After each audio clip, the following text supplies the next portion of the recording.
Alright, we're going to be watching Breadman, who's going to be playing Symmetra, a tiny bit of Bastion, and Soldier for this game on Hollywood. This is on console. I know the tank is like Plat 5 on console. I don't know what Breadman is in particular, but you could say this is like a, low plat, high gold game probably. So we're gonna go through this game and we're gonna talk through some of the things that you can do better here to make your team more effective. So right here, you're just right clicking. This is fine. You take damage here. One thing to think about is usually your supports are looking at you. If you walk deeper into high ground, they can't see you. So for example, Lightweaver can't heal you right now, but if you were here, your Lightweaver can heal you. So something to think about is try to stay closer to the edge, assuming you can get healing. If you're not gonna get healing, then obviously step back in. But just one thing to note is if you go away from the edge, you can't be helped. You're going to lose the other DPS here, which is unfortunate. It's already pretty bad. Your perspective here is probably I need to give up this choke right now, and I need to back up and play on the point. Because you're trying to buy time here for your other DPS to come back. These grenades here are really dangerous. It's a good idea to get off the top. That's fine. Your Lifeweaver really needs to be healing you right now, or your other support. The problem is your other support is not here.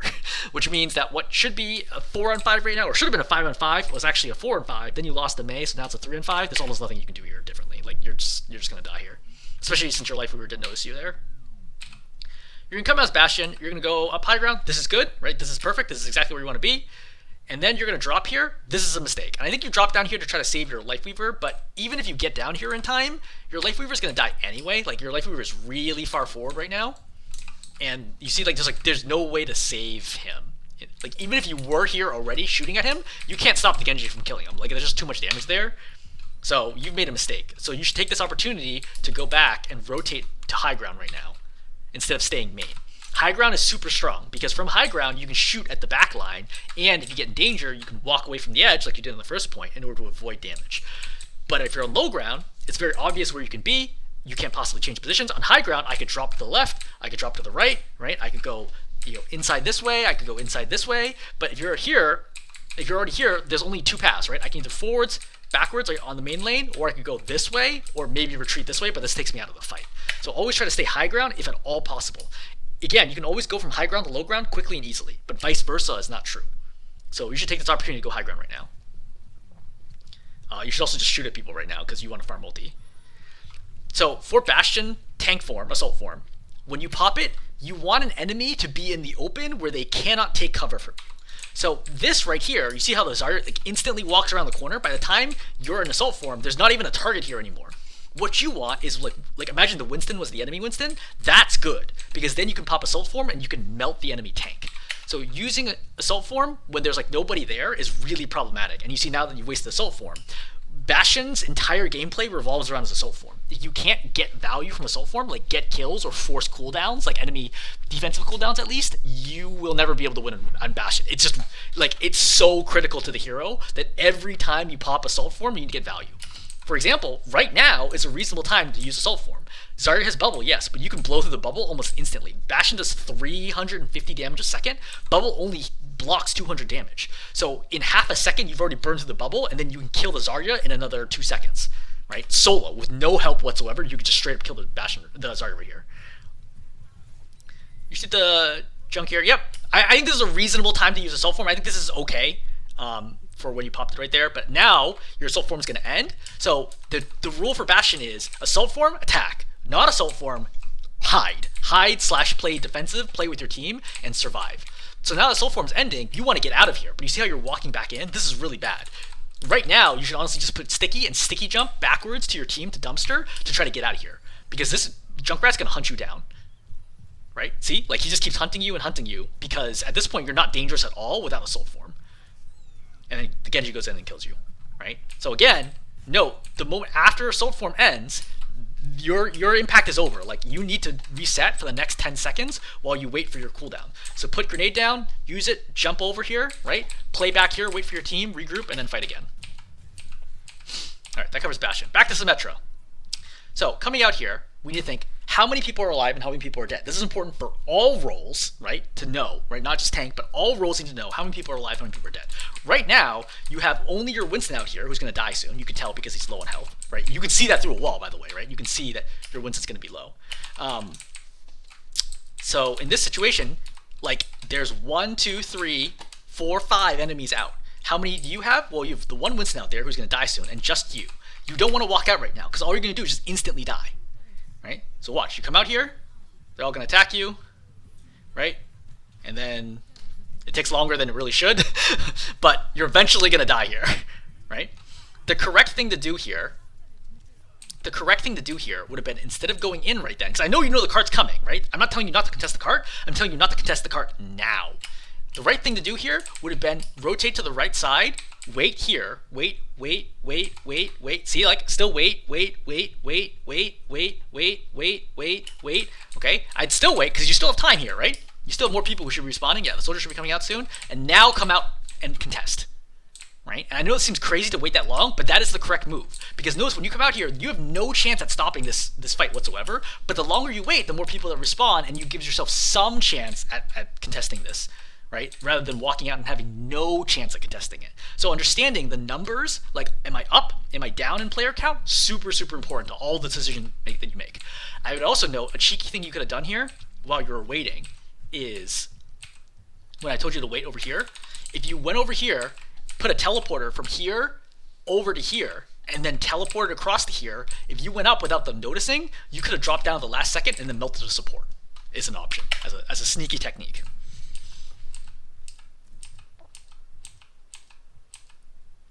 Alright, so coming out here, putting up turrets. One thing to think about is, hey, where are they going to come through, right? What are the choke points at this map? Well, in this area, it's the gate, the left door, and the right door are the primary areas that they go through. And I would say these far doors, they almost never go through because there's spawns here on the right. So you probably want turrets to be over here, not back here. And for example, putting them like over here, like high up in the wall, could be very, very effective because nobody wants to walk through and then like look up and turn around to have to kill a turret, right? But if you put them at eye level, it's very, very quick and easy for them to kill them. So Junkrat's here, he duels you. This is a good job. Here, yep, you kill him. Right? Reload, great. Right, again, let's notice where these turrets are. This is like pretty far out and does not help the fact that most of the fighting is going to happen here and here. So I think you want to put those turrets a little closer. This turret is bad, straight up bad, because they can see this right now and they can kill it like instantly. So like this turret is just bad versus like putting it over here, or if you're worried about the gate, putting it over here or like somewhere here. Anywhere that's not like they can see it at eye level, very, very helpful. I would also note this spot right here is very easy to get isolated from your team because you're around this big wall. So just something to think about if they try to dive you on the right side.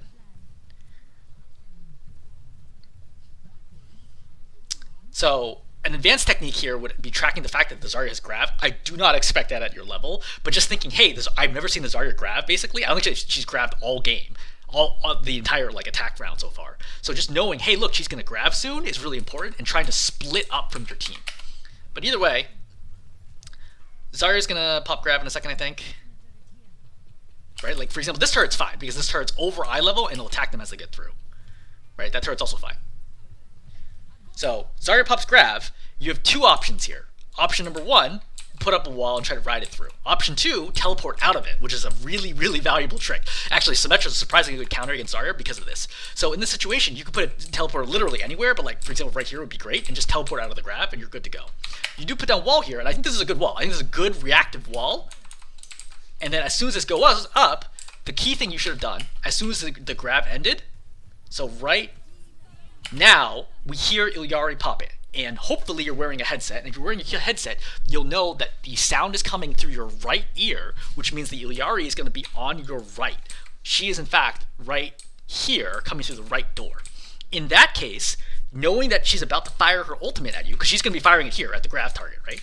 Knowing that that's coming, the right thing to do is to step through the barrier to split yourself off from your team, because Captive Sun, her ultimate, does not go through barriers. So if you go the opposite side of the barrier, at a minimum, not your whole team will get zapped. If she decides to shoot this side of the barrier, fine. Like, you're the only one who gets it. But if you stay this side with the other three teammates, you're all going to get hit by it, which is exactly what happens right here. So you notice that all three of you are clustered, and you can see her pop it, and you see everybody eats this. Well, the Mercy barely gets out of it, but you two eat it. But if you walk through the barrier, you actually wouldn't have eaten this ultimate, which is ultimately what's going to get you killed too. Right? So now you get damage, that triggers Captive Sun, right? And then you get Sunstruck, and then it blows up and you die. Okay, coming back. So you're putting these turrets out here. I don't know that we're in this phase of the fight yet, though, because you still have a lot of teammates here contesting. I think turrets maybe here might be more effective at this point in time than putting them this far back. Something to think about. I would also note is that this is a situation where you probably want to teleport forwards to get up here to help your team as soon as possible. Right? You still got 3 teammates out here. You could teleport out here, help fight. Right? They could also use the teleport to retreat. Always think about teleporters. Yep, just spamming right now. I don't spam the Zarya because you don't want to charge her bubbles. So Zarya is going to chase up for some crazy reason. So Zarya's overextended right now. I think you realize that, which is great. Oh, she's trying to kill the Pharah. Yeah, you beam her down. This is a great pick, right? Zarya's way out of position. We'll take it. I think you can just beam this Junkrat down right now because you're pretty charged at this moment in time. You're not full charge, but you're pretty charged. But regardless, you put those turrets down. I think that's fine, right? They killed Junkrat. Excellent. So right now, the Junkrat's dead, and you see the Mercy on your screen. Okay? Right. So Junkrat dies. Right here. You see the Mercy. The Mercy's going to go res. And hopefully you've played enough Overwatch that you know that Mercies love resing teammates. So instead of leaving, you should go and just beam down the Mercy right now. Because you see how you just ignore this and run to the left? The Mercy is going to get this res off. Your Monkey is trying to kill her, but he doesn't do enough damage. But if you were here, at minimum, I think the 2 of you kill the Mercy before she gets away. And then you just have to kill the Junkrat after that. So that's a really big play that you missed out an opportunity for. The other note here is don't stand in the open. So this is in the open. So you see how when you get the shot, you're probably like, oh shoot, I'm in danger, I want to hide. But there's no cover anywhere near you. Versus if you play this angle, even if you eat a headshot, you can instantly hide. Versus out here, now you get shot again, and now you get super low. And now you're just jumping to try to evade. Jumping is a really bad idea, by the way, and you get killed. Like that's just kind of like basic FPS 101 is try to stay near cover whenever possible. Because things will happen that are surprising to you. And if you're near cover, right? I ate a headshot, great, I just hide, and now I'm good. But because you're not near cover, you go into panic mode, you're like, oh god, and then you get stuck in the corner, and now you're dead. Alright, yeah, you're not able to contest for the last one. Okay, so that's defense. So let's talk about offense. So, for starters, rule number 1 of playing not tanks in Overwatch, if you're playing DPS or support, is do not frontline. What does frontlining mean? Frontlining means I am playing in the front of the battle line of my team. As in, I am the frontmost member of my team. So the front line should start with wherever your tank is. So if your Diva's here, you should be behind the Diva. The reason being is tanks are much more durable than the other characters are. As a soldier, you can die very, very quickly and very easily here, which is what's going to nearly happen multiple times. The only reason you don't die right now is because the Sigma's literally AFK right now, which is hilarious. But you're back here, right, messing around. So note how, once again, you are frontlining. Now, when you frontline, everyone's going to start targeting you, or they should, pretty soon. Yeah, see, now you get super low, you drop all the way down to 67, you nearly die there, and you should have died there. The same thing is going to happen again, right? You're going to go right back in, attacking, right?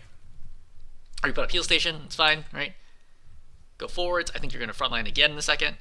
Yeah, see? Like right here, everyone is focusing you because you're the only target. You need to stop frontlining, is very, very important. So, that's point number 1. Number 2 is I really want to encourage you to use cover, right? Cover is like a shield barrier that with infinite health. So when you are attacking over here, instead of being out here, try playing here where you're behind this car / truck, SUV, whatever this is. Behind this vehicle, you can use this as cover, as previously mentioned. Oh, I take damage? Oh, it's easy for me to run away and hide now. Versus if I'm in the open, you are in extreme danger here and you easily could have died. That's like a consistent pattern I see your gameplay, is that you're simply just not taking cover at all. So we're, again, attacking. So right now, your Diva is dead, and you are frontlining. See? Like, your Divas and Baby Diva forms, you effectively have no tank right now, so you really need to be playing far back, but you're playing in the front, you take a lot of damage, and you're forced to retreat again. Versus, if you're playing here, you could have kept shooting the whole time. Like, you notice your backline's able to keep shooting, because they're far enough back that they're not taking any pressure. You're taking an off angle here. The problem is this is not a good off angle for you. Soldier is good in the medium to medium long range. Okay? This is a short range fight because of how close it is in these windy turns. The Junkrat can instantly kill you here, and you're going to walk into his trap. And that's exactly what happens. Right? This is not the place for you to be fighting. You want to be fighting from here, then here, then here. right? And then you can rotate. You can take the stairs, come up top, and fight from here, or you can fight from here. These are all medium to medium long range fights. You don't want to take close fights against people who are good close range fighters like Junkrat, Symmetra, Reaper, etc. Those are bad fights for you. Alright, coming out again. Right. I like this flanking angle. This is good, right? I think this puts a lot of pressure on the opposing team. But the team's already lost one, which is helpful. Junkrat's here. Yep, good. Yep, good Helix. He's dead. You go here. So I think you need to be careful not to chase here. So you're not going to get the kill in the Yari, but I think playing here and shooting her down is better than running straight at her, which is what you do here. Like, if you look at it from the Yari's perspective, you're just like beelining at her with like full bloodlust, right? You see? Like, you're just running straight out here, which is extremely dangerous. You have to be very, very careful when you do stuff like this. Because if the Sigma turns around, he could kill you so fast. Regardless, when you shoot her here, remember that you have, or you should probably have waited for Helix, but I mean, this is still fine. If you're going to Helix here, Helix does 120 damage on a direct. I think it does 80 damage on a splash. So if you just shoot it on the ground right now, because you see she's jumping from left to right, if you shoot at the ground here, she instantly dies. But instead of shooting it at the ground, you shot it in the air, which means you have to hit her with a direct, which is much harder. But if you shot at the ground, like literally anywhere here would have instantly killed her. Like this large area, anywhere here would have instantly killed her. But going for the direct caused her to live a lot longer, which caused you to also take more damage. Genji's here. Yep, you're not messing with him because he's deflecting. That's fine. All right, Tyra's here. Doesn't go for you. Great. Sigma's here, so you need to evade. Try not to run in straight lines, by the way. So if you look at the Sigma, right, he attacks you, right? You see how you're just running in a straight line right now? And he's going to kill you with the rock. So, number one, zigzag, right, when you run, right? Left, right, like that. A. B is when you get in here, you're going to hear the rock. I'll play it back. So you hear that yell? That's Sigma throwing rock. So at this moment in time, you should have ducked into the corner, and that would have let the rock go by you harmlessly, and then you can run out. That is the correct way to dodge this. But it relies on you hearing that audio cue in order to understand that the timing of that. But I think not dodging a straight line in general would have been very helpful. All right, you're hiding here, I think waiting for an off angle. I would note that your team is not ready to fight yet. You are the only person here on the point, so I think this is not such a great play. I think you could have waited for your team to regroup at least. I think it's a good play to be in this position. It's a bad play to do it right now. I think you should have waited longer and been sneakier. There's no real reason for you to jump down right now, but you hit her with a direct helix. Okay, great. Yeah, the good kill. Soldier Sigma's gonna push into you. I think you need to leave. Yep, this is fine. Honestly, just stay up here. You don't need to go anywhere. But you're gonna run here. So you're good right now. Like you can just pop visor and just kill everyone. Right? Sigma's dead. No need to drop here. Because notice that like up here you can still see everybody. There's no need to drop. Dropping exposes you to danger. Remember, Soldier's ultimate does not make you any more durable, right? It just gives you not even extra damage if your accuracy is good, but like it just makes you auto aim. So you don't want to expose yourself to the danger of being down here. So look at, for example, the Genji here. Like you could have just straight up killed the Genji right now. Right? He drops low. Then when you're on the ground, he has the ability to come after you right now. See the dash?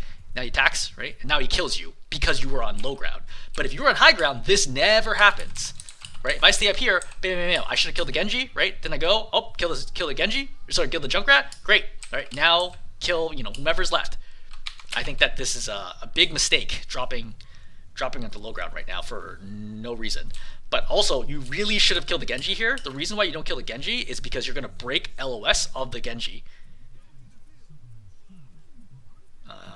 Right here. Right? If you didn't strafe back in, the Genji would have been dead, or very close to it. I think that it would have been one bullet off. Alright. So you get rezzed here. Right? Go kill Junkrat. Yep. Honestly, just helix the ground. Remember, helix does 120 damage. I think it does 80 splash. Like, if you just helix the car right here, he instantly dies. And you don't have to worry about aiming at all. Like, a helix anywhere here right now will kill him. Like, right here, you could helix and kill him. You could helix him direct and kill him. You could helix the ground and kill him. You could helix this wall and kill him. You could helix that window and kill him. There's a lot of opportunities here. You could helix the ground right now as he's landing. You could helix the top of this car. Like, all these are options to kill him. Right? Many, many, many options to kill him with the helix rocket here. Yep. Genji's low. Now you pop Helix. See, it's funny because now you use Helix, but this is so inconsistent, right? Genji's jumping right now. He still has a double jump available when you pop the Helix. Plus, I presume he has dash. Yeah, he has dash and deflect available. So knowing what the enemy can do to stop you is very, very important when you use your abilities. It's a huge part about climbing is understanding like how do enemy heroes play.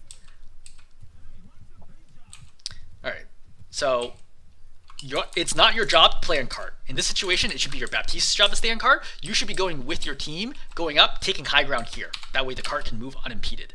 But playing down here, it's going to be very hard to kill anyone from this distance and with this angle. Right? Junkrat's vulnerable. You have to watch out for those grenades. Yeah, this is, I think, just kind of sloppy on your part, right? He's firing grenades at you. You don't dodge anything. You're still standing still, and then you get killed by both grenades because you're just not dodging, right? Look, you see how you're just standing still? Like, this is just sloppy. You gotta dodge, right? You should reload right now. Yep. You can climb high ground. This is very dangerous to do without a tank, by the way. But your Reaper's already up here, which is great. Go for the Mercy. I would not have gone for the Mercy right now because I hear the Genji to my left. But the Mercy does get low. You could have killed her there, by the way, by firing a Helix against the wall. So right here, fire a Helix right there, and that would have killed her. But you drop down here. You pop Healing Station. The problem is you're too committed right now, and you're going to die. The correct call was never to have dropped the low ground. Right? Put the Healing Station down and just duel the Genji. Right? You plus the Reaper can easily deal with the Genji, right? Maybe push the Sigma back versus trying to drop for this, and this is going to get you killed again. The fact that you're dying so much dramatically limits the impact you can have on the game, right? At this point, I think you have like 50% more deaths than you have kills, something like that. Forget a limbs, like final blows. You're just dying way too much. Reminder, not your job to be on the cart. You should go up here, take the elevator, go up here, and take this angle right here, which would be so strong. Very, very hard for them to deal with. If the Genji comes and duels you, just put down Healing Station. This is a good reason why you shouldn't be on cart.